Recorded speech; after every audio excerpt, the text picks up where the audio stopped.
Hi, welcome to Cash Up, a weekly show where we converse with amazing folks in DFIR. And today I'm so excited to be joined by Chad Tilbury. Chad has over 20 years of experience investigating computer intrusions within government agencies, defense contractors, and Fortune 500 companies. He served as a special agent with the United States Air Force Office of Special Investigations, where he investigated and conducted computer forensics for a variety of crimes, including espionage, fraud, intellectual property, theft, terrorism, and hacking. He has led international forensics teams, built forensics departments, and spent years as an independent response consultant and technical director with the US-based firms Mandiant and CrowdStrike. Chad is a senior instructor at the SANS Institute and co-author of two 6-day digital forensics and incident response courses, 4500 and 4508. And with that, hi, Chad. How are you doing? Hey, Jessica. How are you? Excellent. Thank you so much for joining us.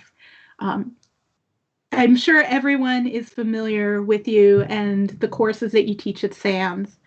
How did you get here through all of this really cool experience working for all of these incredible companies doing incident response? How did you first get into digital forensics? Yeah, I mean, first I just want to say thanks for having me on, and thanks for all your contributions. I mean, I think nowadays things like this are probably more important than ever. We're just keeping this connection with the community is I think critical. One of the things I'm noticing is it seems like everyone is busier than we were before somehow.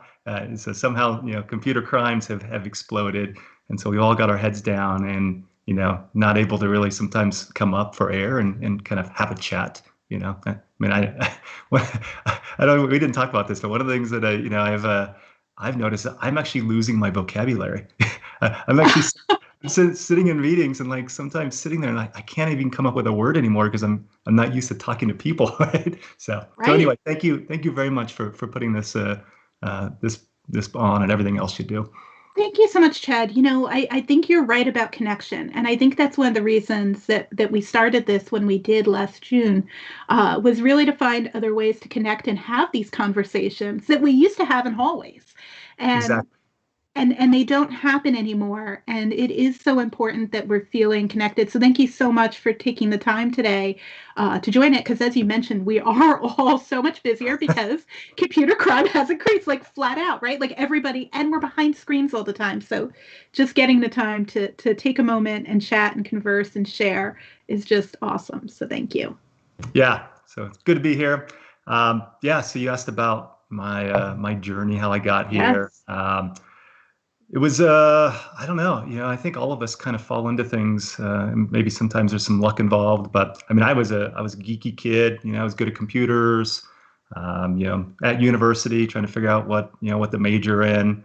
I ended up majoring in computer science, but to be honest, I would have been super happy with art history. I love that. Psychology. I would have loved to do. I just have a lot of interest.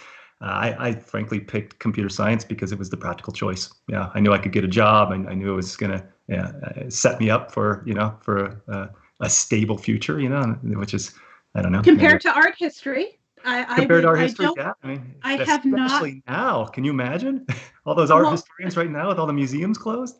Right. I mean, I haven't looked into the career focus for there, but I imagine there's less jobs than people, which is very different than computer science, where there are more jobs and people. And I have not studied, or I have no facts to back that up. But yeah, with all of the museums closed right now, I could see that being a struggle as well, as opposed to computer crime, right? Exactly. I have all these like inflection points where I'm just like so thankful that like I made that one decision, right? And so so I went to U.S. Air Force Academy, and at that point, if you were qualified and you didn't want to be a pilot, something was wrong with you. Right. So literally I had to talk to multiple commanding officers and convince them of why I was going to be a pilot. And it really came back to that comp sci background. I'd stumbled upon like a really small part of the Air Force, which was this organization called Office of Special Investigations. And just realized that they had this kind of computer crime component, this whole technology piece that I didn't even know existed. Right. And so what I didn't realize at that point that, they were a super small organization. Out of like 1,200 people in our class, they had 4 spots. Wow. So totally. what was the class? So 1,200 people, and there were only 4 slots for the Office of Special Investigations. Yeah, Did so it was other people impossible want it, or did everybody else want to fly anyway? Well, luckily, a lot of the people wanted to fly, so that takes people out of out of the running, right? And so there's a lot of people that aren't pilot qualified, so Sure. they don't have the choice. But yeah, I mean, I was looking at that. I was like, this is impossible. Like the odds are just so stacked. And unfortunately, there wasn't a lot else in the Air Force that super was floating my boat, even though it's the Air Force. Uh, but in general. Best best unintentional pun. I love it. I'll have to get a new analogy for that one, but yeah, flying my plane. But but what came out is it turns out that they were that computer science background was the thing that got me in. It would open the door because Oh they were wow. at that point trying to build out their computer crime capabilities. They were waking up to these nation state hacking pieces, stuff that I would never have considered, and it's just that window opened at the right time. And so I'm so thankful. I mean, I look back at my OSI life is what I call it. I'm so jealous of my younger self, right? Like just the crazy stuff we got to do. Tons of kind of computer investigations, but also just tons of just fun investigations in general. Just kind of working crime scenes. Doing surveillance of spies in the DC metro area. I was literally running through LAX airport to try to stop a spy from getting on a plane. Oh wow. That was fleeing the country. Just like crazy stuff that I never would have kind of imagined, and also tons of obviously like hacking cases and things like that. Right. And that's where I kind of got my experience and working just with a super talented bunch of folks, which is something I always kind of recommend to people is find that smart set of people and place yourself there. And it just, Absolutely. I don't know, I couldn't have planned it, but I'm super thankful that everything worked out because, yeah, I'm sure you're the same way. I wake up every day and I think, what job could I be doing? And I think, God, thank God I ended up here, or something that I'm excited to do every day, and something that's challenging and kind of mentally engaging, and everything else we get to deal with. Absolutely. As somebody else who served, when you put up your hand and then see where your life wound up, it could have been anywhere when you take that leap into the service, because there's so many. Like you said, you've got 1,200 people. There's 4 slots for this, 2 slots for this, and winding up in the places that lead you to this technical career, and then waking up every day and going, I did something that's cool, that's enjoyable, that's fun, that makes a difference and is stable. Like we hit the jackpot in careers, Absolutely. right? Like in digital forensics. So I love it. And I don't know anybody who's not happy doing this, right? Like if you're not happy doing this, you're probably not going to continue, but like it's just such of course we're like-minded people in terms of we love what we get to do, which is really cool. And I know you're always digging into things. What are you digging into right now? What's your research interest right now? Yeah, I mean, I've been doing a few things. I've had a handful of like insider theft cases I've been working on, and it's funny. There is. I'm convinced there's a playbook out there somewhere for insider theft. It's somewhere on the dark web is going to be like the step-by-step guide for how to steal things from your company. But I also feel that guide's changing a little bit. Because recently I've just seen so much more use of things like cloud storage to move data, things like chat clients like Slack being a really important part of investigations. We recently had a case where someone got their company to upgrade Slack. So this was like a long running kind of conspiracy. They got their company. They went through this whole process to convince the company to upgrade Slack, just so they could go in and delete these Slack messages, right? No. Because Slack is obviously archiving in the background. They keep it indefinitely. You can't get access to it unless you pay for it. This series of individuals did the research, realized that, went and got their company to upgrade with the sole intention to then go and delete all the Slack components before they did the big crime, which fascinating, right? Like stuff That is totally fascinating. it's like this brave new world of cloud components, right? Well, it's so interesting because in this age, people are so adept and used to now these cloud storage, and they're thinking just about their user life and how they move data around, and then they're applying it to their nefarious activity, which makes sense, right? But this concept of upgrading Slack so that you could get the permissions to actually try to remove evidence and perform anti-forensics is quite interesting. I was thinking that maybe they were upgrading Slack in order to be able to have more storage, to be able to exfil a larger amount of data. But the concept of having access to the logging in order to delete messages that were stored, that's incredibly advanced thinking. They're employing in anti-forensics. That's incredible. Yeah, I mean, something that I wouldn't have guessed that an average user would have figured out, to be honest. But and then obviously Office 365 brings into all these, and this the absolute dumpster fire of trying to deal with logging, and like every time I get a case and I'm like, oh, we're gonna find the smoking gun in this log. We got this guy. Yeah. The log's not there. The log's not there. Unable. It's that one user for some reason isn't logging. Or right, like the actual format of the logs changed, and you're like, ah! Yeah, and you're not logging this anymore. What are you talking about? So I did a lot with those kind of components. So I've been doing kind of a lot of research and digging into cloud storage and Office 365 shenanigans and good stuff like that. Well, it's really interesting too, because with cloud storage, dealing with the third-party acquisitions and the mechanisms to do that, and what is the proper authorities to get that data down, and then what does that data mean, and the timestamp differences in the cloud. Like, yeah. I actually internally was going over timestamp cloud differences yesterday, because it can be crazy bizarre depending on how you acquire things and what timestamps are carried and what they mean. And they can mean so many different things, and you can't carry any assumptions. You've got to test, you've got to research. Yeah, I mean, the fact that they're even using labels like accessed, modified, and created for most of them they might as well just name them timestamp 1, timestamp 2. Okay. I had this whole conversation yesterday with another examiner about how MAC timestamps in the cloud are not NTFS MAC timestamps. Like, that does not mean what you think it means. It is not. And if you try to interpret it as an NTFS timestamp, you are going to mess up your timeline. Like, it's going to make you come to wrong conclusions. Like, yes, you're right. They should just call them timestamp 1, 2, and 3. or maybe sync time 1, sync time 2.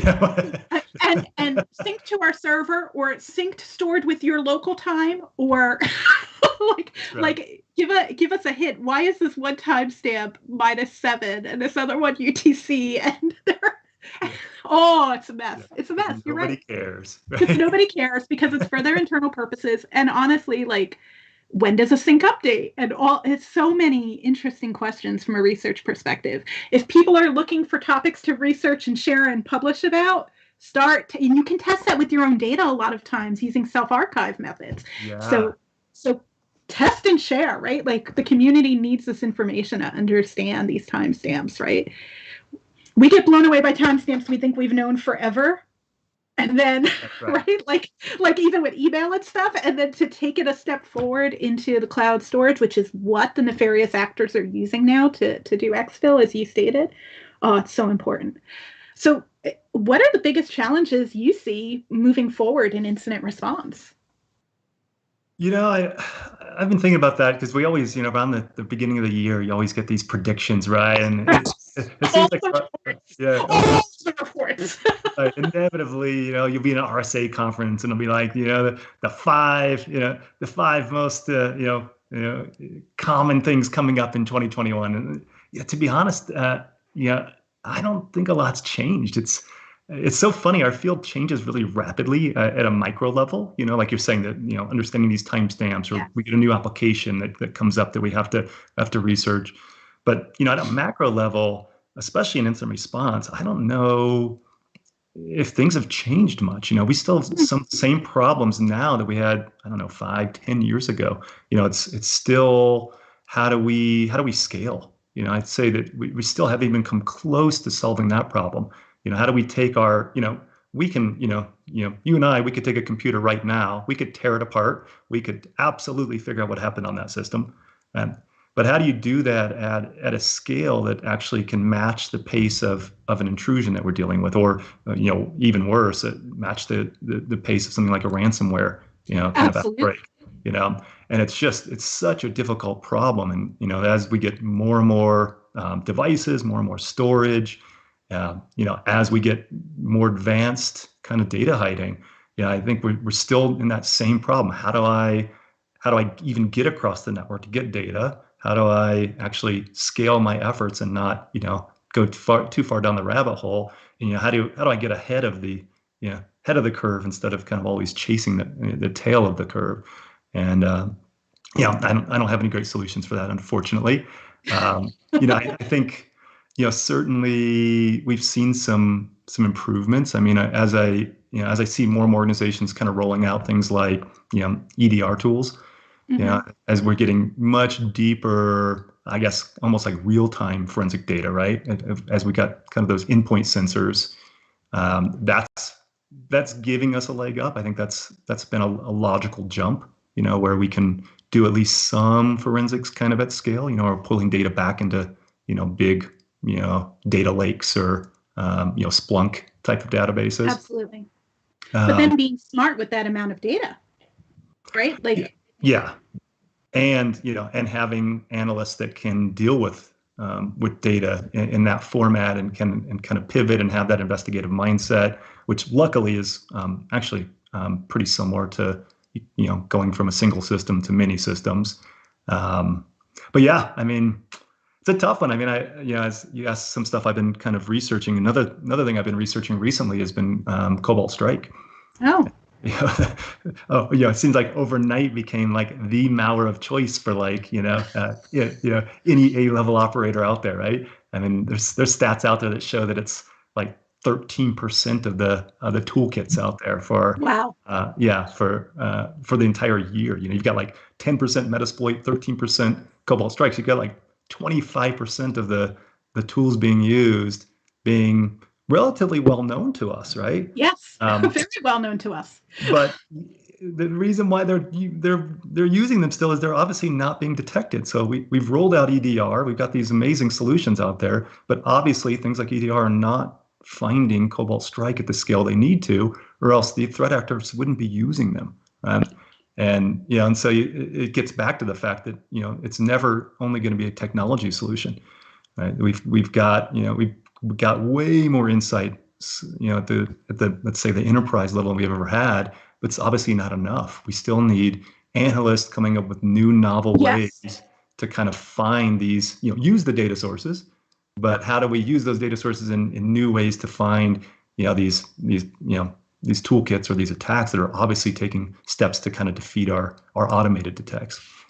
It's so interesting because so much of incident response used to be reactive response, right? And we used to go in proactively. But what you're saying in terms of the timelines and the scale, we need to be able to react more quickly, identify more quickly, and almost have proactive elements, right? Seeing those things beforehand, ensuring that we have the right logging beforehand so that we can actually do the response and get the organization back up and running. So I think that is such a great change over the last several years that you're identifying, which is instead of being responsive to the incident, now we have to be responsive to understanding what is the potential of an incident and getting in there and stopping, right? Stop the bleeding, start the breathing. We need to know before you're going to bleed. So, right. Yeah, we don't get the luxury to watch the patient bleed out anymore on the pavement, right? We actually have to, and that's the difference, right? Because we used to have the ability to see everything after it's manifested and still respond and save an organization. And now if you wait until that point, yeah, you better have a lot of Bitcoin because you're going to be paying some ransom. and that's exactly the difference. I think the shift. I think that's really an important point you brought up, and it is a hard problem, right? How do you scale? But the other thing you said that I thought was really interesting is that it's the same mindset as single box investigations. And I think that it's the same, investigative techniques. And I think that that's really interesting for folks who are maybe completing a career in law enforcement or in military investigations where they may be doing post-active on, instead of computer crime, instead of traditional crime and the evidence thereof that's digital. And a lot of times I think that there's this, well, I know how to use some of the same tools and I have this investigative mindset, but I've never done incident response. Where do you think that mindset plays in, and where do you think that skill difference is for those folks who may be retiring out of a law enforcement career or transitioning from a government position that's not doing investigative on the organization itself, that's doing like single box or post incident analysis? Yeah, you actually bring up a really good point. I like that's something I haven't thought about. I think it's a really, really insightful, is that we do have this gap, right, where you've got a lot of folks that are kind of pigeonholed in forensics, right, and sometimes very frustrated about it, right? They're dying to do something different. You got a lot of folks in labs out there, a lot of law enforcement labs in general, that get the same cases over and over again, right? And you can feel it when you talk to them. They're just so frustrated that just like, God, like, could I just get an intrusion case that rolls in, this week, instead of another child exploitation case, or especially CSAM labs, right? Yeah. Like, yeah. And so it's interesting because you bring up a good point that, like, if you've got someone that is engaged, right, and so hasn't just checked out, you've got someone that's engaged and is actually still doing investigations in that kind of niche. That itself is a super valuable skill. Like the idea of an investigative mindset is probably the most foundational piece of every case that we run that uses forensics or computer crime, right? It's that idea of taking one finding, one anomaly, and then unrolling that to actually figure out what actually happened, right? And that's the same on a cell phone. That's the same on a standalone computer. It's the exact same thing we do at scale when you've got this giant data set in front of you, but you've just now got thousands of systems. And so it's actually something I haven't really thought about, but kind of almost fostering that idea as the key piece, and then just building upon that, right? Obviously, someone going from standalone system to an enterprise investigation is going to need to be, mentored, and going to need to be, kind of embedded with a team that knows what they're doing. But man, I would take that person any day that already has that kind of mindset and that tenacity to kind of, I'm always looking for people that like to solve problems. Yes. That you give them something, and actually you have to peel them away from the computer, right? You're like, no, seriously, you got to stop now. we don't have time for that anymore. We got to keep going on something else, right? Like that, like dogged persistence. And you pair that with something like investigative mindset. It doesn't matter the data source. The person's gonna find something cool and find something interesting for the team. And you're right, because that passion and that level of depth and that investigative mindset, and that is something that is honed in a very different way than teaching, this is the log you look at for this, and this is the tool you use for this, and this is the button you push on this tool. Like, that is something that can be taught in weeks. The investigative mindset, the how to test, the how to validate, the how to put the story together, how to document that, that is a much larger mindset to teach. And I think you're right? Like that transition. And I think it's also important for people not to be scared of doing that change of environment, right? Like, okay, so you work in a mobile forensics lab and mobile phones, which are very different than enterprise environments. But you're exactly right. The mindset, how you investigate, how you dig into data sources, how you put together the puzzle, the persistence that you need to understand things you've never seen before, how you test, it translates, and probably better than anything else, right? That's more important than someone having familiarity with Splunk. So I think that's really a very valid point. Isn't that interesting? Yeah. I mean, just knowing when things don't look right, knowing when things do look right, when you need to stop because you're probably going down the wrong path. Knowing when you need to like ask someone else for a second opinion, because it's I mean, more than anything, I think from when we get into the forensic disciplines, IR is a team sport, right? And so knowing when you need to bring in help, and that's all stuff that people develop pretty early on in their forensic careers. And you're right, it's super relevant across all of it. And I think I do talk to folks who do feel like, oh, I could never do that because I have only ever done mobile forensics. But I think you're absolutely right. You take that tool away from them, put something else in front of them with a little bit of instruction, and they're already kind of off to the races because they've got that foundation. Yeah, it's really, and I think that's the important part too, right? Like there's so many foundational things, even from a technological aspect, that people are going to understand regardless of their niche place in digital forensics. And the entire InfoSec world must think that digital forensics people are insane because digital forensics is a subset of InfoSec. And then like within digital forensics and incident response, we have at least 7 to 10 other subsets where people specialize. And we roll up, and it is possible for one person in one subset to have never done the kind of investigation of somebody in another subset. And I think that's interesting. I think one of the cool things about your background with AFOSI, especially in the time you were in there at that time, was they had such a wide breadth of investigative types of cases they were seeing. So I don't know if everybody always has that kind of exposure, right?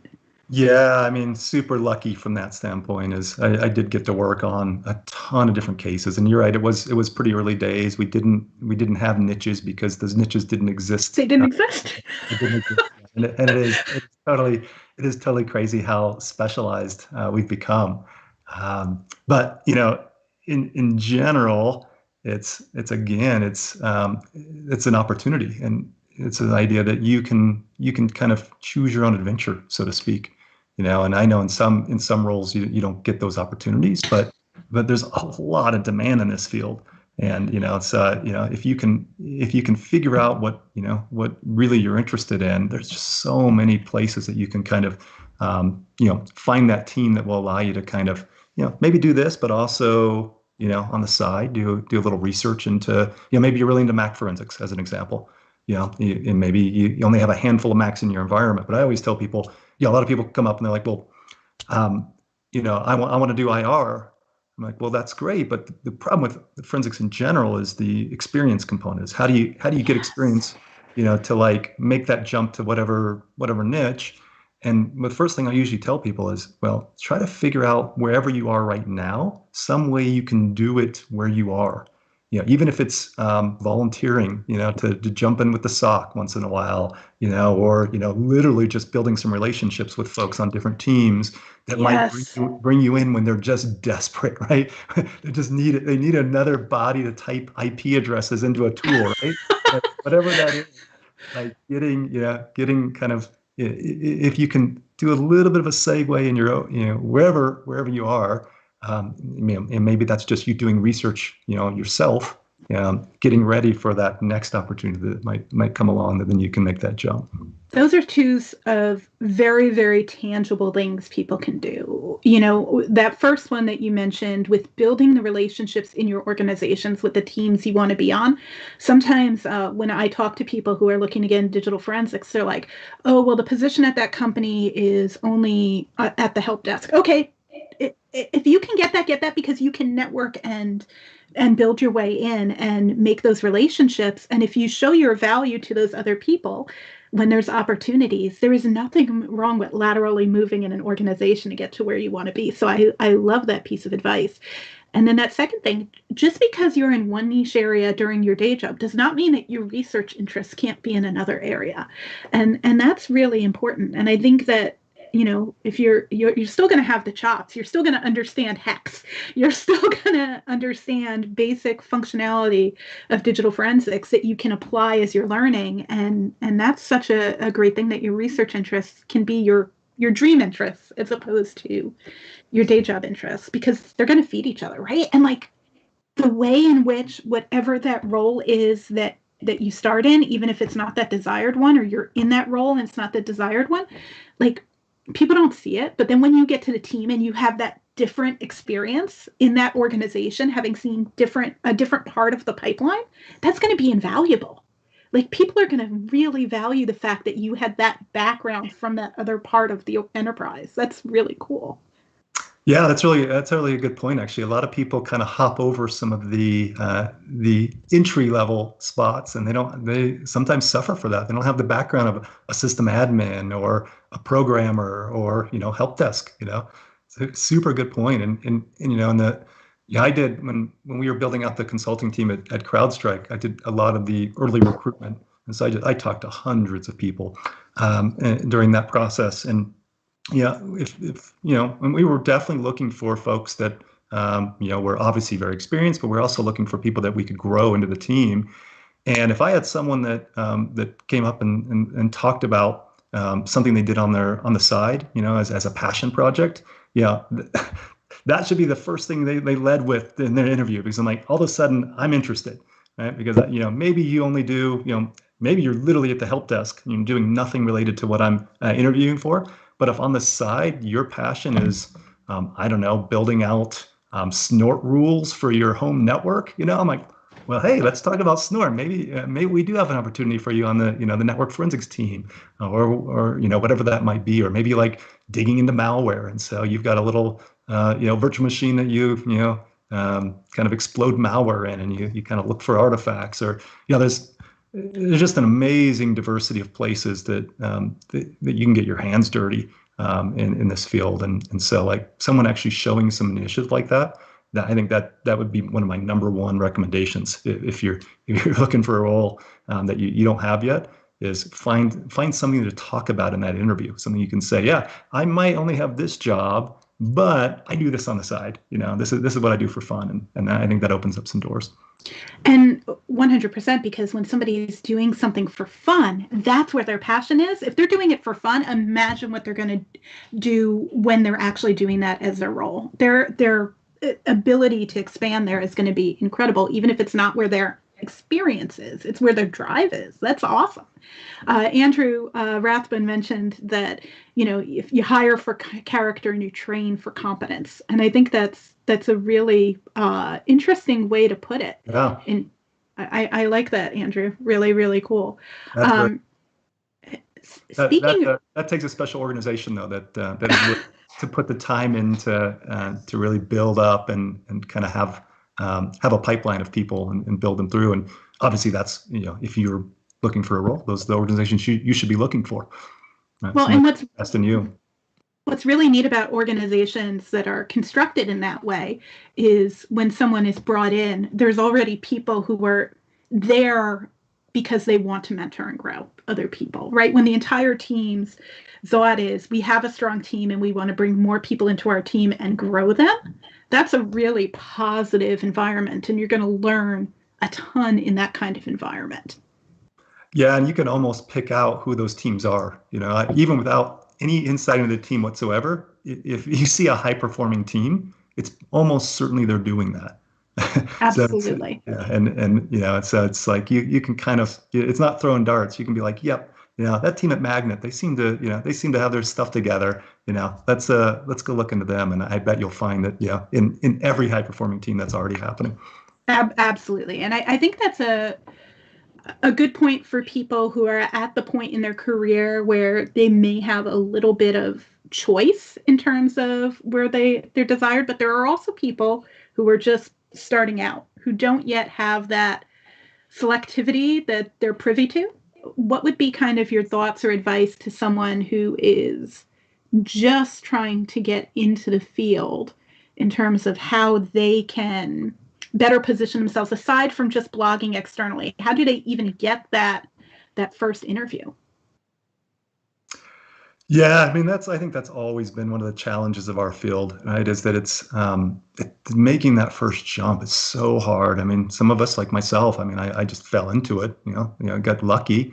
But I think that's getting harder. People aren't falling into it as much as they used to, because the field has matured more.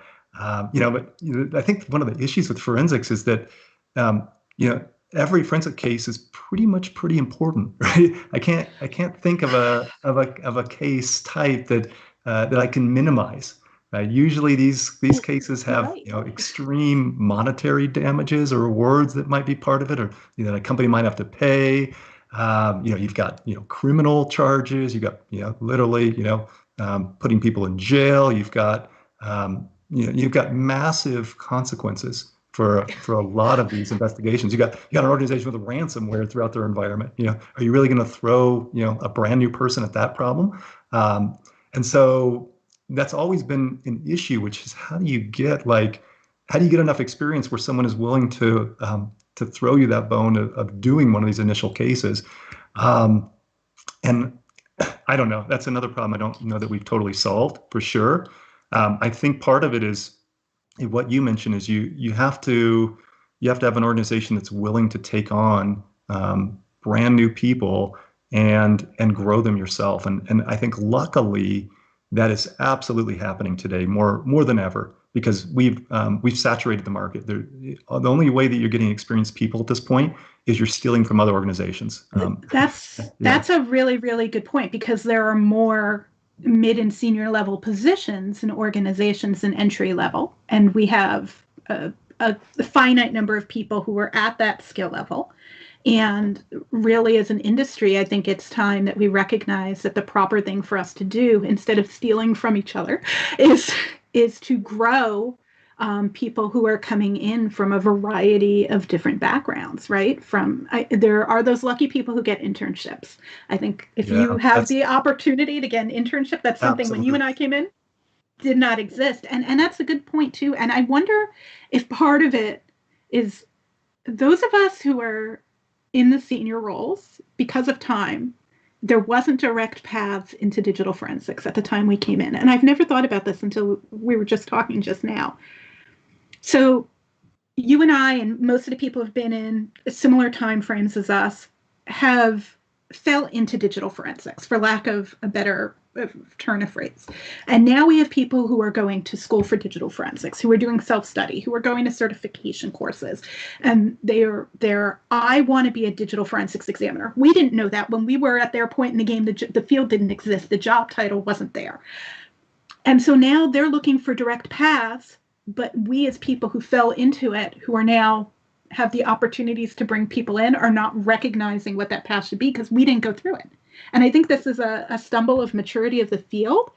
And maybe just like you were suggesting with high performing teams, that we need to think more about identifying people that, as Andrew mentioned,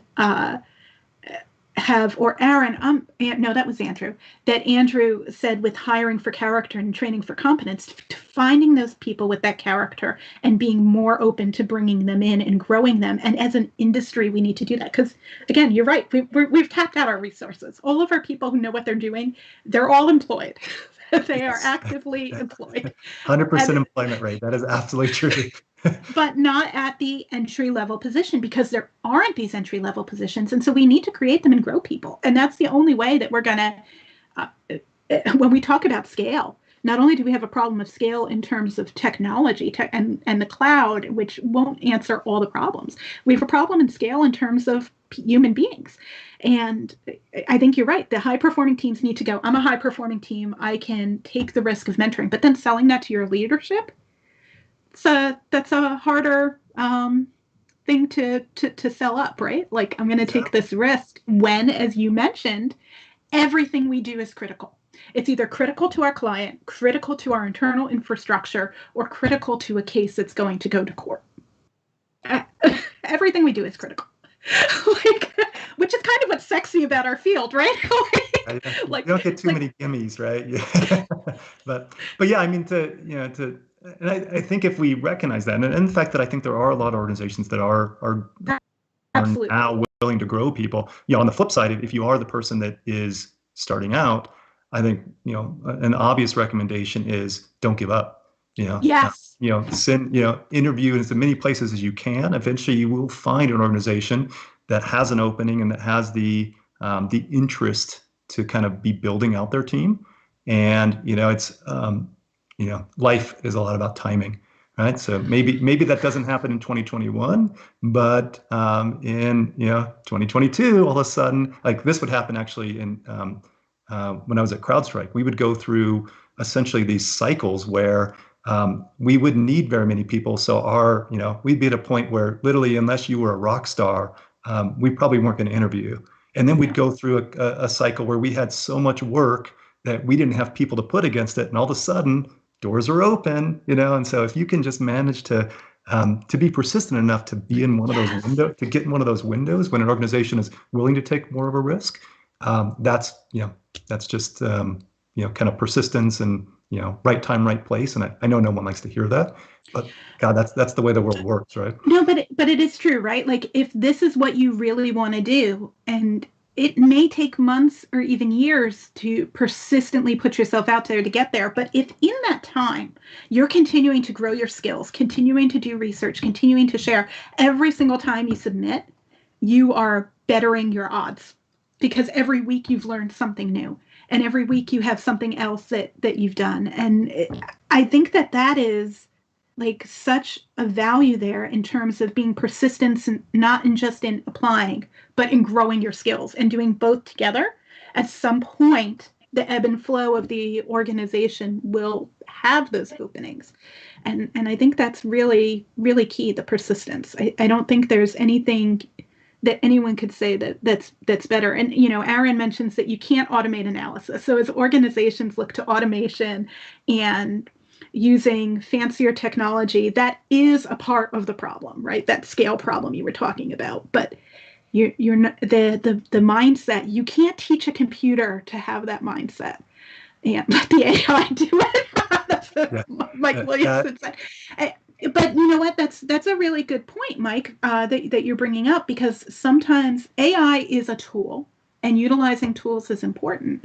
But the question is could we use artificial intelligence to replace the skill set that you were saying earlier, Chad, was so incredibly valuable, which is this concept of having that investigative mindset?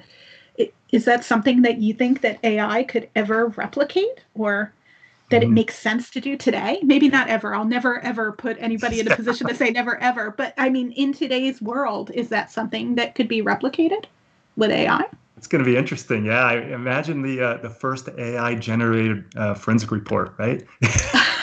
It's gonna be like Looney Tunes. Yeah, you look at that's the whole idea of a lot of the breakthroughs we've made in AI recently have been instead of prescribing how we think a computer should do something, we let the computer figure out how to do it, right? And that's the whole machine learning components. Yes. And of course, they decide to take very different paths than say a human would. So, man, that's like imagine like what those forensic reports someday will look like, right? But it'll just be like, oh yeah, I took all these 100 disparate points, and all of a sudden they do prove it. But man, like good luck for a human to put together the logic as part of that. So yeah, I mean, will we ever be able to replace that? Who knows? Who knows eventually. I don't think it'll be I don't think we'll be around. I don't think it'll be in our careers. But you also have to realize that a lot of forensics is done from a supporting of legal kind of statistical components, which are very much based on black and white and logic and components like that. And I think we might have some more problems with an AI solution from that standpoint. So I don't know. I mean, I really don't think that any time in the near future we're going to have machine learning solving a lot of the problems. You're going to need a human in the loop, because the other issue is that on the other side of the keyboard is a human, and humans are incredibly innovative and creative, and you kind of need humans to counter other humans. Absolutely. I think that's the key, right? That because you were saying that machines do things in different ways, but we're not, machines recognize the way things should be, and we're trying to recognize the way things shouldn't be. And it's funny because Mike and Aaron Mike Williamson and Aaron Sparling are having a discussion in the comments where they're bringing up the ethical questions about AI being involved in pattern recognition, and saying that this is something definitively. I mean, AI is a tool and it can help us, especially when we're dealing with data lakes, et cetera, to finding things that are potentially interesting so that the human can then pivot. But oh my gosh, the concept of the ethical dilemmas, I didn't even contemplate that to AI spitting out. Could you imagine AI identifying a nation state actor without any human intervention? And the nightmare behind that attribution, never mind in court, right? But like in the court of opinion, in the public, right? That like this was generated by this trained model, and there's all kinds of things with bias. Again, great helping us identify things to dig into. But I think the key there is that the investigative mindset and what the human mind can do to counter other human minds is so incredible. And that way of thinking. And again, back to what you were saying about somebody who's coming from a single investigation to an enterprise investigation. It's that way of thinking that makes the difference and getting people there. That is so cool. I did not expect us to start talking about the ethical implications of AI. But now I'm thinking about like science fiction, and you always think, The Matrix or, some of the cyberpunk kind of movies. It's always the deviant mindset, right? It's always the human element is the deviance that kind of breaks out of that, very, kind of prescribed model of the computer world, right? And so we're always going to need deviant thinkers, I guess. At least I hope we do. So the question is so does that mean, I mean, this is this whole concept of you need a hacker mindset to counter nefarious hackers. Hacker is a neutral term, should have no good or bad to it, as well as deviant, right? A deviant mind is a neutral statement. And I think you're right, because in nefarious activity, we're looking at somebody who's taking advantage of something that exists programmatically or in the world. They're taking advantage of it in a way it wasn't designed to be used. And we need to identify that. Like, what a cool thing we're doing with our brains anytime we do an investigation. It's trippy. Yeah. I love it. Thank you so much, Chad, for coming on. And this was just a really, really cool conversation. So much great insight, so much great ideas, so many things for people to go test, improve, go test cloud, go do what you're passionate about and share it and lead with that in the interview. Just such great advice. Thank you so much for taking the time today for the conversation, and just a complete pleasure having you on. Yeah, thanks for having me. And please keep it up. These are great. So thank you. Thank you for everything you're doing. Thank you. So next week, another great episode. We'll have Katie Nichols on. So should be a lot of fun. Katie. Katie's amazing. That'll be so fun. She's incredible, right? Like I to tell you the truth, I just feel so honored to get to chat with such incredible people like you and all of the phenomenal people in our field. Like, beyond just the cool things we do in tech, I feel like we just have the most incredible people in this field. And I just feel so lucky to get to interact with the most amazing people. And I can't wait to get to do it in person again. I just feel, it's so amazing. So Katie Nichols next week, full schedule at magnetforensics.com/cash up. Coming up in future weeks, we have Lexi Van Den Heuvel, Ali Hadi, Brian Hussey, Matt Mitchell, Ori Corbella, Steve Watson, and a whole bunch more. We'll see you next time. Thanks. Bye.